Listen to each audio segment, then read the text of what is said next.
Hail, bird of prey. 5. Hail, Karuga. Qapla! I'm going to take this opportunity, however, to suggest that we all hail Karuga. That's all I'm saying. Forgive me, Doctor. I'm receiving a number of distress calls. I don't doubt it.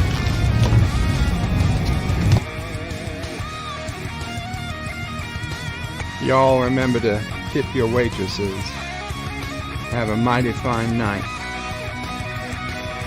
If you come in peace, surrender or be destroyed. If you're here to make war, we surrender. Both good. The important thing is I'm meeting new people.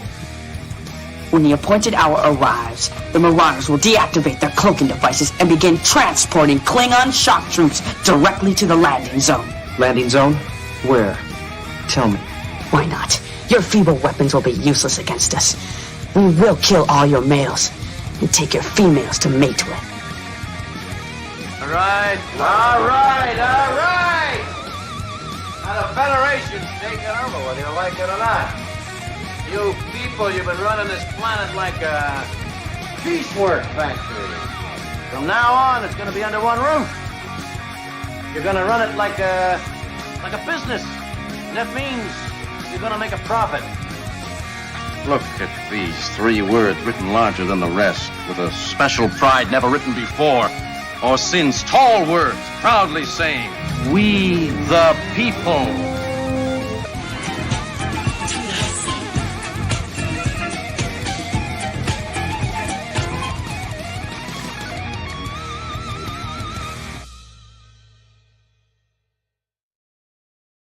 Hi, I'm Nicole DeBoer. I played Lieutenant Ezri Dax on DS9, and I welcome you to Bird o' Prey 5 channel. Hail Karoga. Hello world, it's Bird o' Prey 5, Qapla, and welcome to Star Trek Enterprise Wednesday for May 24th, 2023. Today we are watching Star Trek Enterprise Season 2, Episode 8, The Communicator, which originally aired on November 13th, 2002, which was my birthday.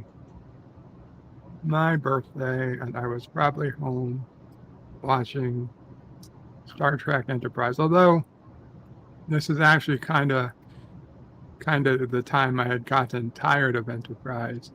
I may have stopped watching it. So, I'm not 100% sure. Not 100% sure where I was this year, but welcome, Mr. Londale, Qapla. Qapla. Panel. Welcome back. How are you doing? Oh, I am peachy. Good. Well, LDG was first in the chat. Says, first, gotta catch them all. 47 Yorktown says, lots of people forget they're androids on an alien planet. Yes. LDG says, hi to 47. And then LDG gifted another membership. And that membership went to Roosters. Roosters, I don't think I've seen you here before, but congratulations on getting a gifted membership, and being I updated the membership list just before today's stream, you already made it onto today's updated opening credits. So I was wondering where Roosters came from, and then I saw LDG gifted the membership. So welcome. Captain Fandom Nerd says, hello, Captain. John Araki is saying, rest in peace, Tina Turner. I did not hear anything about that, but I do know who Tina Turner was. I don't know that I could pick her out from a lineup, but I knew who she was by name. Captain Fandom Nerd also says, rest in peace to Tina Turner. Richie Poole says, Qapla, Richie. And he says, I would like to hear about Mr. Lundell sing the Enterprise theme song today. I don't think that's going to happen, Richie, but it's up to Mr. Londell. When hell freezes over. Oh, well. Not today, Richie. LDG says, howdy, guys. Welcome, LDG. Josh Reed says, I guess I'm starting on July 24th. We will be getting a Futurama Tuesday review from Birdo Prey 5. Well, maybe. Is that when Futurama begins? I'll see. I don't know if it's going to if it'll be a review, like a live, an uploaded review, but I'm sure I'll talk about it at some point during the week. Richie Poole says, live long and prosper, Mr. Bulmer. Yes, the Strange New Worlds trailer was released earlier today, and we get to see Bulmer and Mariner in their full, real HD actual actor glory instead of the animated 2D whatever it is that they usually are. Welcome, Captain Fandom Nerd. Captain? Oh, Captain, we can't hear you if you're there, but when you get your mic working, we'll be here. Josh Street says, Richie Poole, you mean Ray Stevenson? I don't know what that means. Richie says, who? And Richie says, I don't know who he is, but apparently he died today. Rip Ray and Tina. Richie says, may they both find life beyond the Thunderdome. Josh Street says, Ray Stevenson was an actor and was Volstagg in the Thor movies and was going to be in one of the Dark Jedi in the Ahsoka series. Yes, that was yesterday. He died. Richie Poole says, Josh Street, I was referencing season 2 trailer for Strange New Worlds. Josh Street says, damn Bird needs to stop taking down autograph pictures from his wall. Those he does don't live past a week from being removed from the wall. I did not have an autograph of neither Tina Turner nor Ray Stevenson. Richie Poole says, correction, Ray died on May 21st, a few days ago. Okay, well, I heard about it yesterday. Josh Street says, Bird of Prey, when is your stream of you playing Star Trek Resurgence? I looked at it, Josh Street. I'm just not into it. I don't think I'm going to be playing the game. It really doesn't seem like my kind of game. Yvette says, good evening, Bird, and everyone, good evening to the lovely Yvette. Richie Poole says, hi. Kronos says, Qapla nerds, Qapla, Kronos. Can you hear me now? Yes, I can. Okay. What you up to, Captain? Everything good? Everything's good. Good. Josh says, remember to open your bookmarked webpage called the Bird Screening Room to watch along with Bird of Prey, only while Bird is streaming the episode or movie live at https://www.birdofprey5.com/SR. Absolutely, that's where you can watch today's episode, the Bird of Prey 5 Screening Room. Technically, you don't even need the www. You can just put in birdofprey5.com/SR into your web browser, and it will open. Kronos says Pool, and hey to Josh, and hey to Yvette, and they say hello back. LDG says Pika, like peekaboo, maybe? I don't know. Kronos says hey to Pickle Dude. Richie Poole says hashtag ban Kronos, who says woohoo. Joshua says, how is your right going, Yvette? How is your night going? Let's try that a third time. How is your night going, Yvette? Kronos' bird is going to be late. Josh reads his Kronos. It wouldn't be a Bird of Prey 5 stream if he was not late. Josh reads his hashtag ban late O Prey 5. Kronos says the intro doesn't count. Bird. Of course it counts. Of course. The intro is like the tip. It's the tip of the stream. It counts. Of course it counts. 47 Yorktown says, hello, young sir. Hello, 47. Josh Reed says, the intro puts you 1 minute late. No, that's not how it works. That's not how it works at all.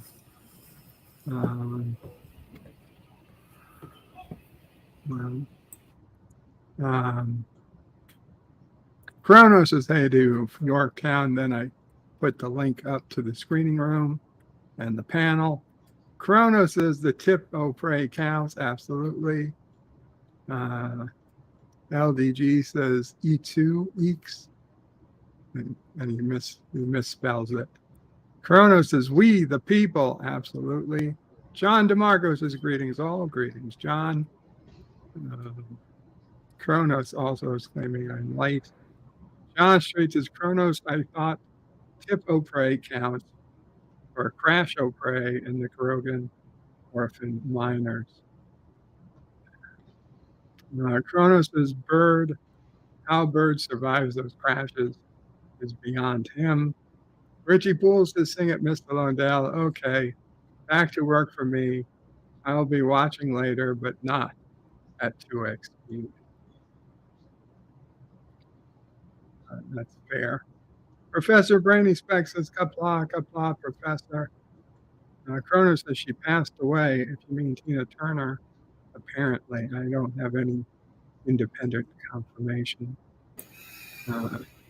Josh Reed says, Kronos, how did Bird survive is because he puts a Karogan orphan miner in the sit and remote controls the ship or plane from his bunker. Kronos is, like I said, cheating. And Kronos says, I'll give Strange New World a chance one of these days. No more discovery. Professor Brainy Speck says, I may be able to join you on the panel if you invite us next Wednesday. My birthday. Oh, happy birthday. You are always invited, Professor. You are always invited. Josh Street says, Bird of Prey, the 24th of July is when Futurama airs on Hulu. So Tuesday would be the review. So that's Monday, the 24th, I take it. Let's see. It's May, June, July. Yes, Monday, the 24th. It's an odd day to start a streaming series, but okay. Kronos yells, shake the computer. Kronos says, Captain is here now. The kids are being annoying.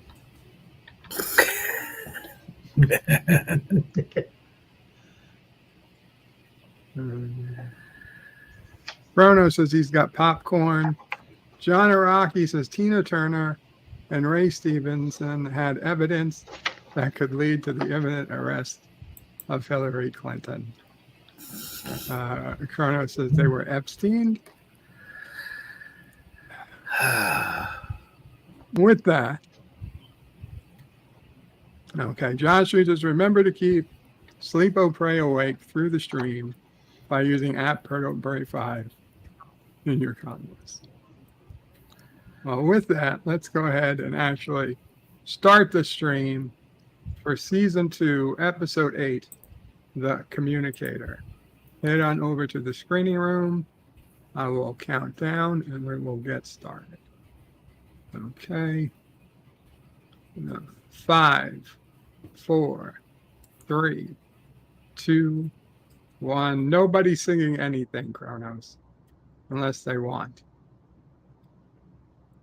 And we have a shuttlecraft, shuttle pod returning to the ship. Pod 1 and a surgically altered Hoshi and Captain and Reed are leaving the shuttle pod. Oshie could have spent all day in the temple. Reed was admiring the architecture. Reed would like the permission to write the report to Starfleet. Pre-war culture. So they didn't have to go through decontamination, apparently. Oh.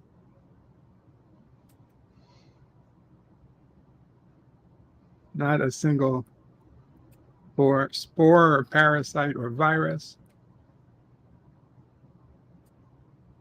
Kronos says, way to go, bird, you dropped a torpedo.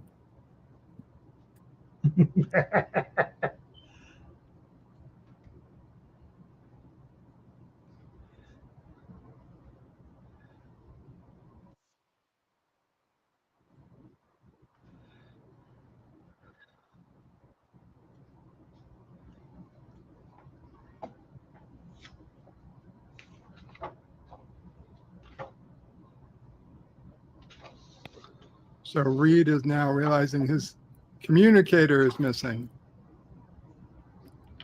Uh-oh. And that was after hearing somebody who sounded to him like Winston Churchill. Sing it, Kronos. Sing it. Josh Street says, bird, wouldn't they take down a virus when they use the shuttle pod? You would think they could have brought down viruses.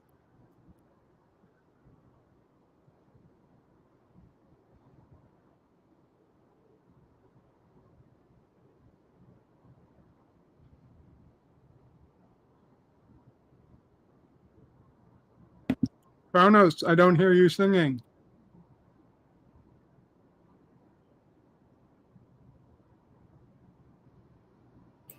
Oh, I'm sure Kronos is singing nice and loud.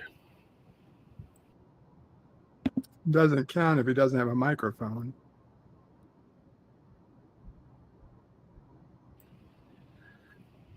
And we know he's got a microphone. There he is. He's typing it in. He's got faith. It's been a long road. There you go, Kronos. I didn't hear one word, not one note. That's the best way. Faith of the heart. Malcolm is still looking for his missing communicator under a desk in the garbage can. Of course. Why to be in the garbage can, Malcolm? Or Hoshi is looking for it. At least she's looking in the shuttle pod. Even the captain is looking around. Bring in Porthos. Let Porthos sniff it out.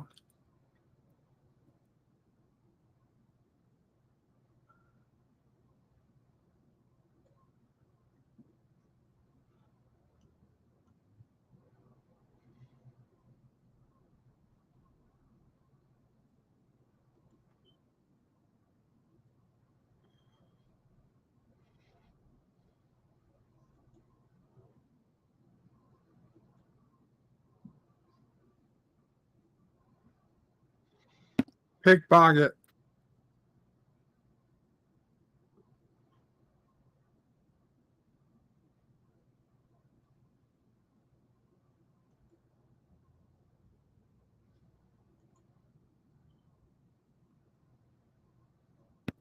Two square kilometers.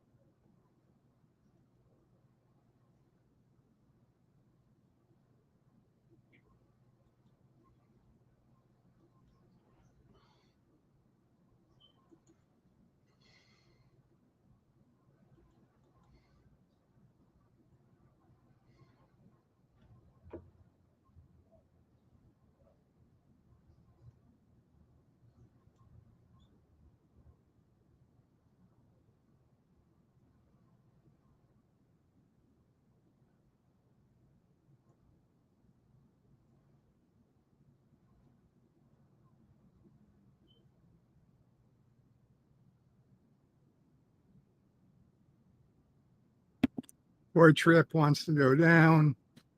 Not this time. Of course, they're going to the tavern. Best place to start. Josh rates his bird. So this is the planet with Karoga and Turtistan getting ready for the Great Nerd War. Maybe. Yes, reprimand. 30 years in the brig. I like the idea of a 30 years in the brig and a flogging. Nah.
How can he know it's in a room? I mean, like, where else would it be? Not, if not in a room, it's not outside.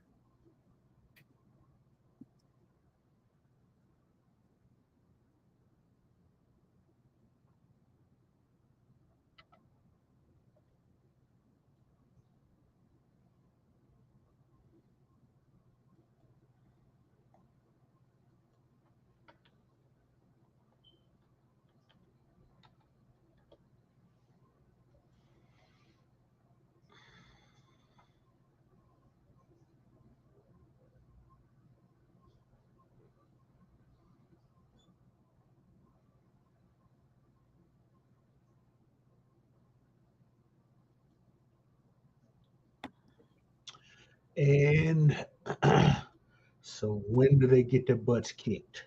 Josh rates his bird. Look at the guys waiting around that place. They're all wearing patches on their arms.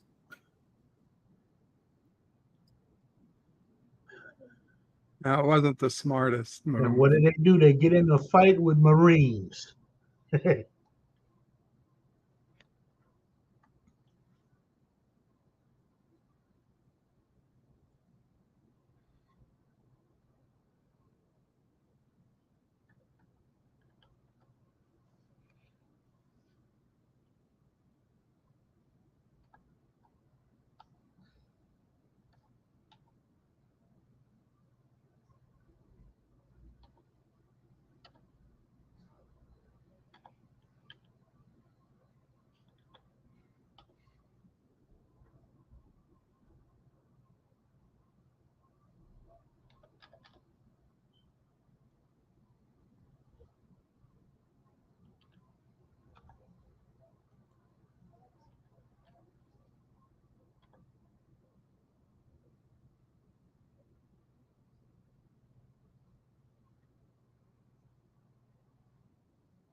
Well,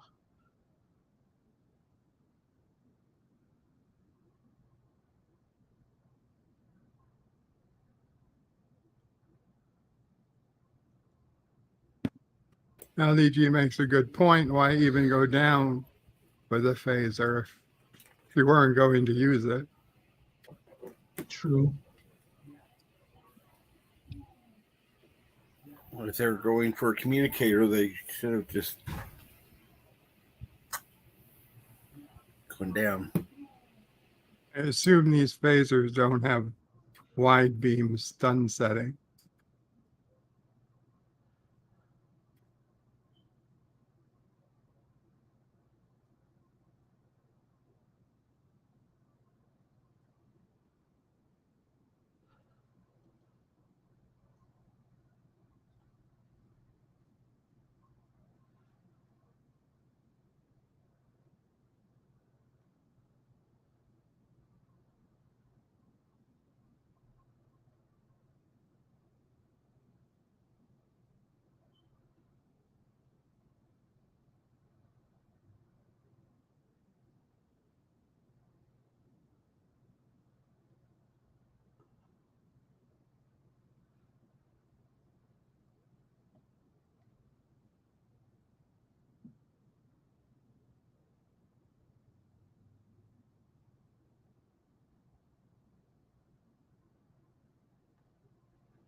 We'd have to tell them the truth.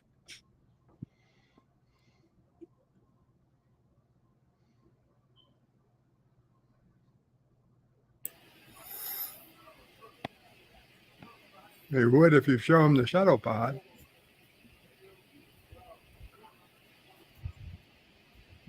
Taking those stickers off would help.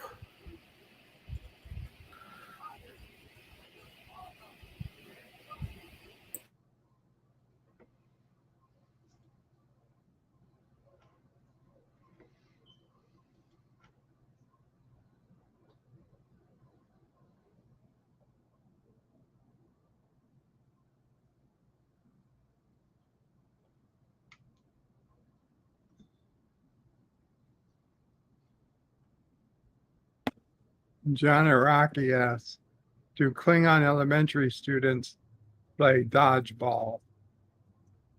Well, they play dodge batleth. You can dodge a batleth, you can dodge a ball.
It's not really surgically.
Yeah.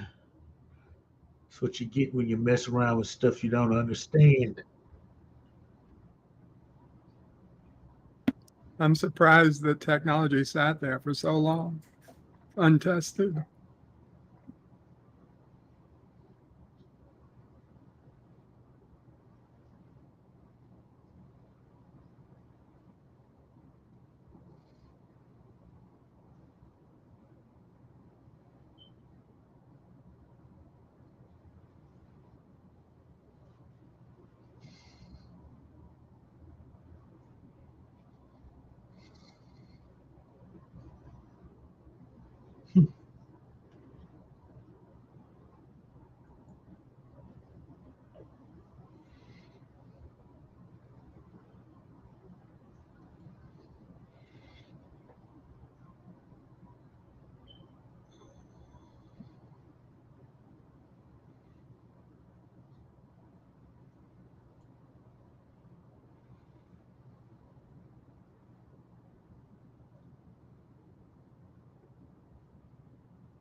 $16 million.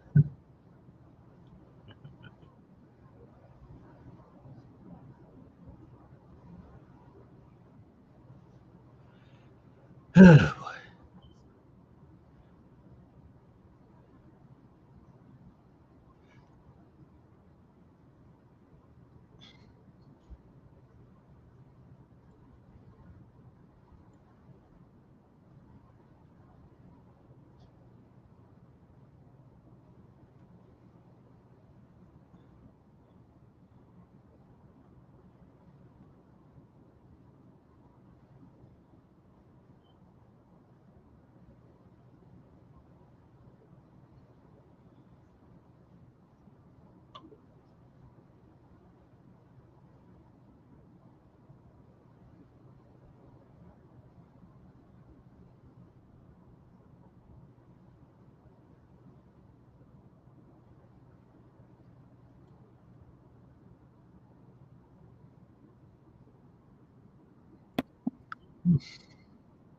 don't understand how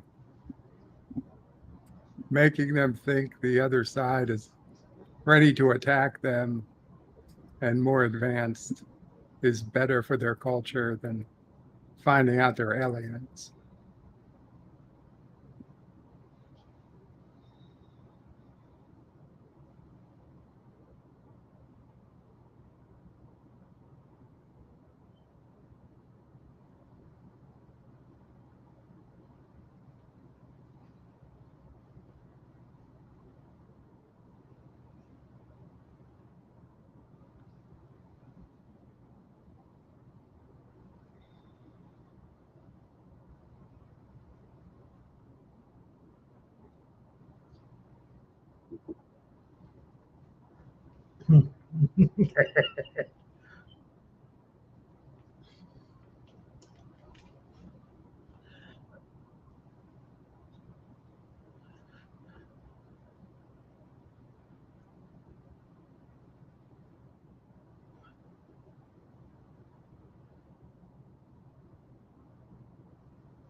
Wasn't there a scene where they realized they could get it to work once they closed the door, the cloaking device? I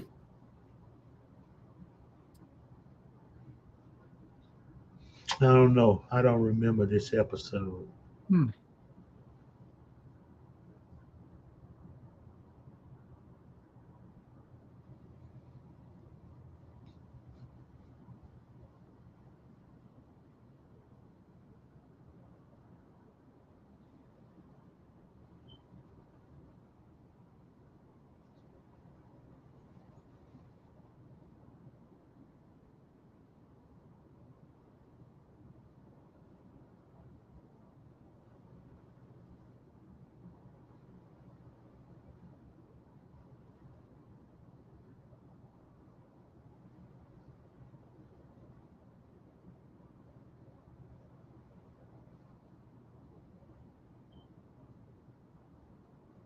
Shoot them down. Yeah.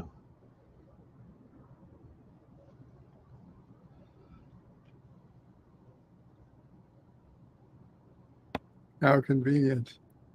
It was built for 2 executions at once. Oh, come on. X-Wings? Oh, my God.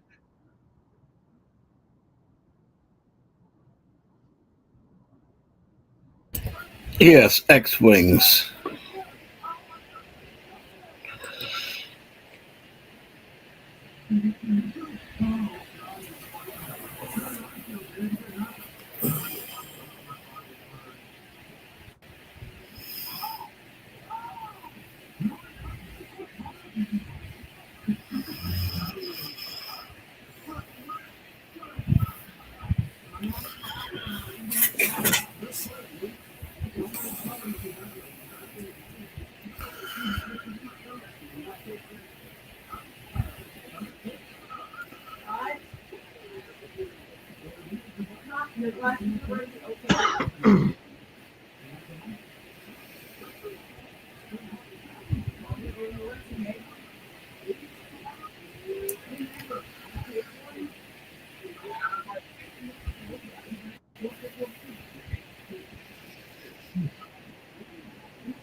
Fuck it.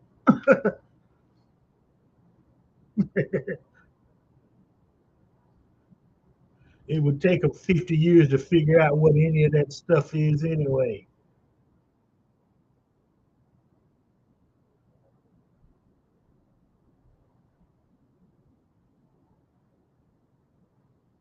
Oh.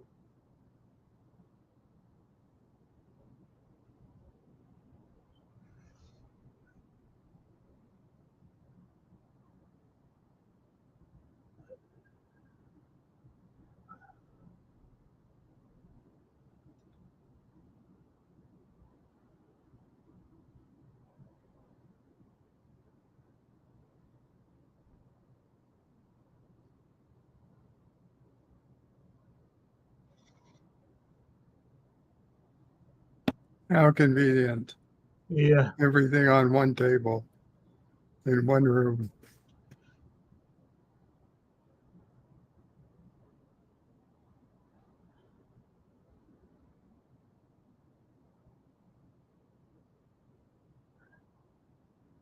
What a bunch of lousy shots.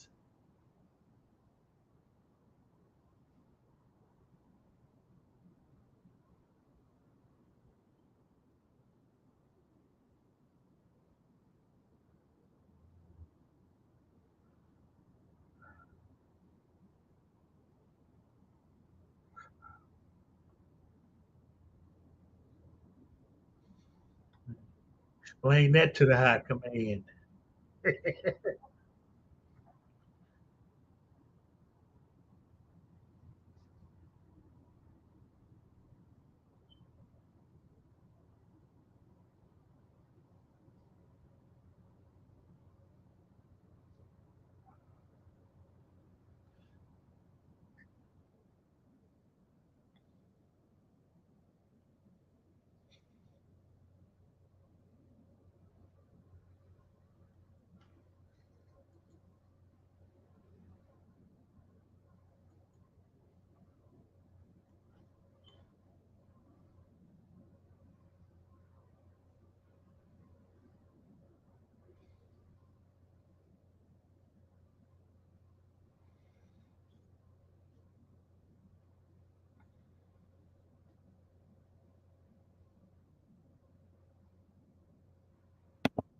LDG says they should have went with "Show me to your leader." That might have worked.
Uh-huh.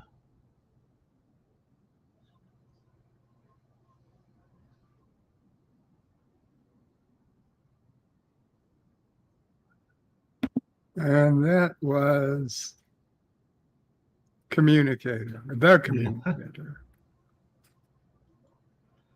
Interesting episode. Chrono says, yay, a happy ending. I suppose it depends on what you mean by happy ending. They didn't get lynched.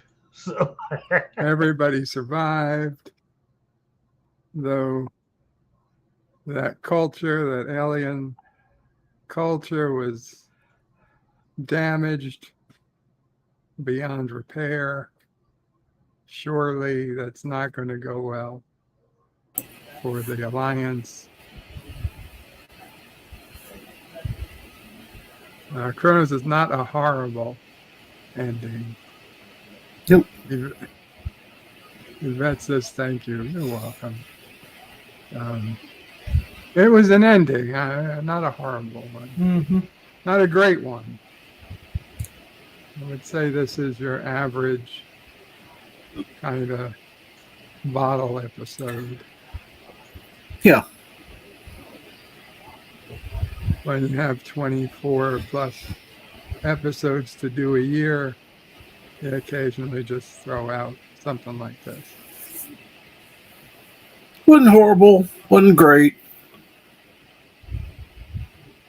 Don't think it really does anything for this overall story.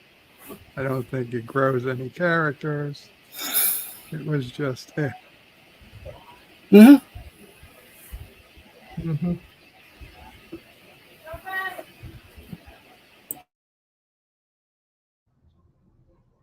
Oh, well.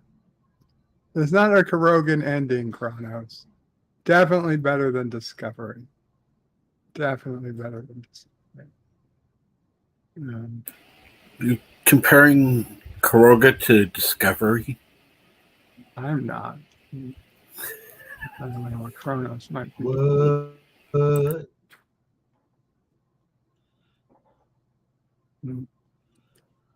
Okay. Well, this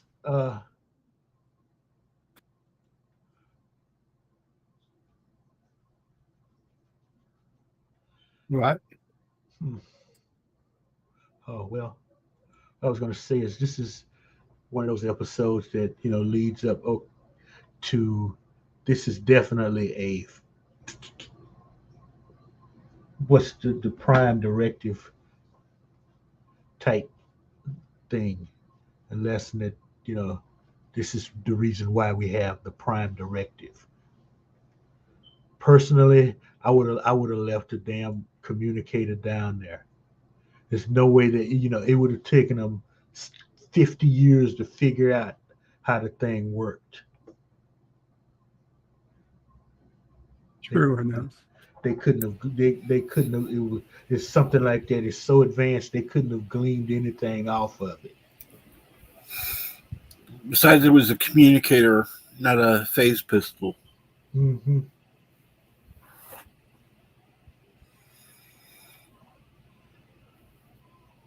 Supposedly, the episode is exploring the premise that would hinted at the end of the original TOS episode, A Piece of the Action, when Dr. McCoy jokes about having accidentally left his communicator behind. Mm-hmm. Yeah. Okay.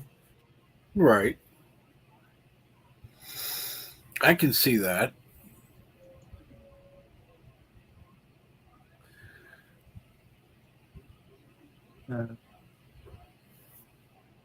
Jammer's Review gave this episode a 2.5 out of 4. In 2011, Digital Fix saw this as an example of Enterprise doing classic Star Trek storytelling, said it was surprisingly good prime directive story, noting how the plot captures events spiraling out of control when a Star Trek technology device, a communicator, is left behind on alien planet.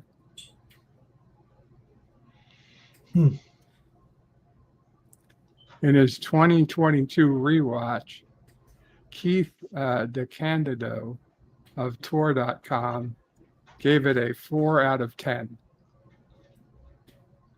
And in 2019, Den of Geek recommended this episode to understand the importance of Jonathan Archer's character to the show. I don't know if I agree with that. Don't really feel like there was peak Archer in this episode. But No, it wasn't. Definitely not. I don't think any of the characters were particularly well portrayed. No. Mm-mm. Well, I don't know. Well,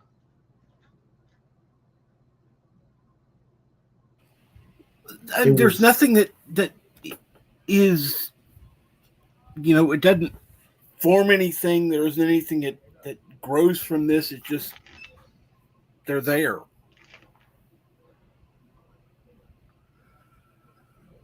Yeah. It's not character development. It's not plot development. It's just an episode. But this is what, a second season episode? Yes. Okay, well, maybe, episodes like this should have been first season episodes. The learning stuff. Mm-hmm. Because there should have been, since that's the first starship out there, there should have been we should have seen a tremendous learning curve, at least in the first season. They did some of that in the first season, but not enough. Like this is definitely a lesson as to why there's a prime directive. Oh, absolutely. I'd agree that there. Should have been stressed, and it should have been stressed more in the story than it was. And Kronos, next week is Singularity, which I think is a pretty good episode. We get the genesis of red alerts, how they were read alerts. I hate that episode. Oh, it's a great episode. I just hate the read alert thing. Yeah, they're all running around, just obsessed with bull crap, Well, that's because of what's going on. They all get obsessed with minutia. Yeah.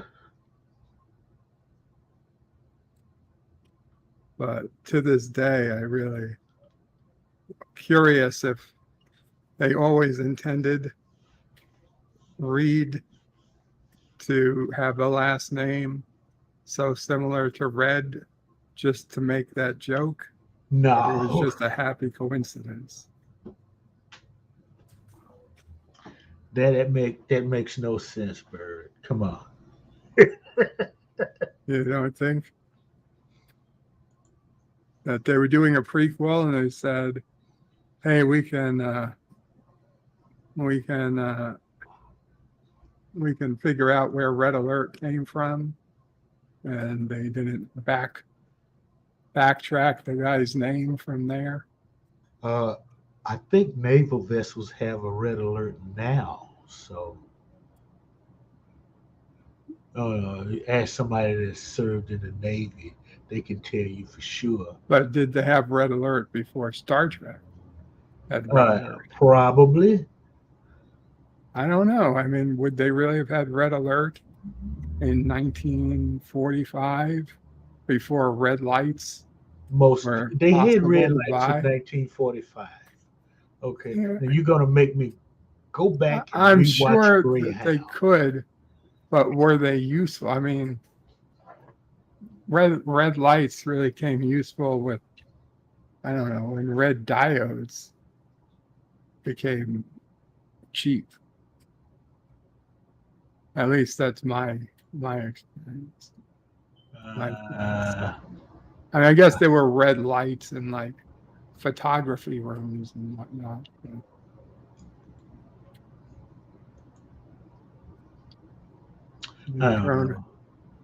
Kronos is lolling, and yes, Trip with the chair. Yeah, Trip is trying to build the best captain's chair.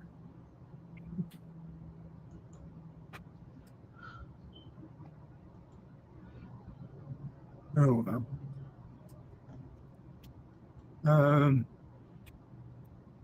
Okay, Mr. Lundell, anything you want to say before we get going? Interesting episode. This is definitely my first time seeing it, so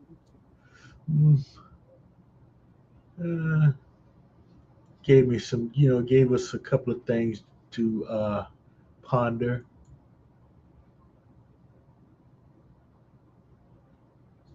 Yep. I'm sure. Anything you want to say before we go? That's it for now. Unless Captain Fandom has a lot more to say. Gonna ask him next. Captain, what you got going on? Not too much. Thank you for having the episode and having us on. You're very welcome. Is there anything else you want to say? No, thank you. You're welcome. You don't have to thank me. Thank you for coming up. Thank you for coming up. Kronos' bird should sing some Frank Sinatra. Not today, Kronos. And not on this stream. John DeMarco says, have a good evening, everyone. Take care, John. Take care, everyone. Thank you for hanging out. We'll be back Friday with another Bed Life. Okay. Qapla All, bird and panel out.